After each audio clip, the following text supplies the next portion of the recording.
이재명 대통령이 캐나다에서 열리는 G7 정상회의에 참석을 준비하고 있습니다. 이재명 대통령은 이달 말 네덜란드에서 열리는 나토 정상회의에 참석하는 방안도 긍정적으로 검토하고 있는 것으로 전해지고 있습니다. 대통령실 취재기자 연결해서 자세한 이야기 들어보겠습니다. 홍민기 기자. 네, 용산 대통령실입니다. 네, 지금 이 대통령이 G7 정상회의 참석 준비 이어가고 있죠? 네, 그렇습니다. 이재명 대통령은 어제에 이어 일요일인 오늘도 별다른 공개 일정을 잡지 않았습니다. 캐나다 현지 시각으로 15일부터 시작하는 G7 정상회의 참석 준비를 하는 것으로 보이는데요. 취임 약 열흘 만에 다자 외교를 통한 외교 무대 데뷔 전인 동시에 대통령 탄핵소추 이후 공백을 맞았던 우리 외교를 복원하는 자리인 만큼 더욱 공을 들이는 분위기입니다. 이번 G7에선 미국 도널드 트럼프 대통령과 일본 이시바 시게루 총리 등 주변 동맹국 정상들 사이 대화가 어느 정도 이뤄질지가 관심인데요.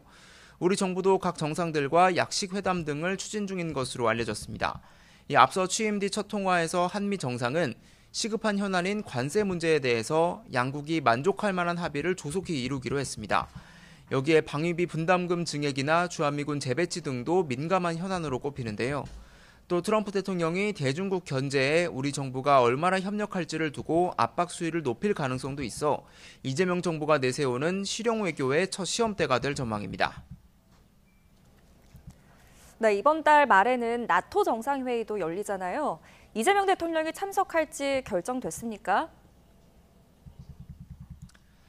네, 아직 참석 여부가 공식적으로 결정되지는 않았습니다. 단 대통령실은 나토 회의에도 이 대통령이 참석하는 방안을 긍정적으로 검토하고 있는 것으로 알려졌습니다. 이 나토 회의는 다양한 국제 현안을 다루는 G7 정상회의와 달리 군사 안보에 초점을 맞춘 회의로 오는 25일부터 네덜란드에서 열리는데요. 여기에 한국이 불참할 경우 우리 새 정부의 외교 노선에 대한 불필요한 우려를 동맹국에 줄 우려가 있다는 판단도 있었던 것으로 보입니다. 특히 우크라이나 전쟁과 이스라엘의 이란 공습 등으로 격화하는 세계 진영 간 갈등도 회의 참석에 무게를 싣게 하는 대목입니다.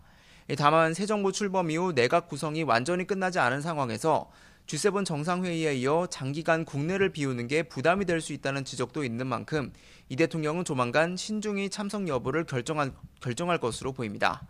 지금까지 용산 대통령실에서 YTN 홍민기입니다.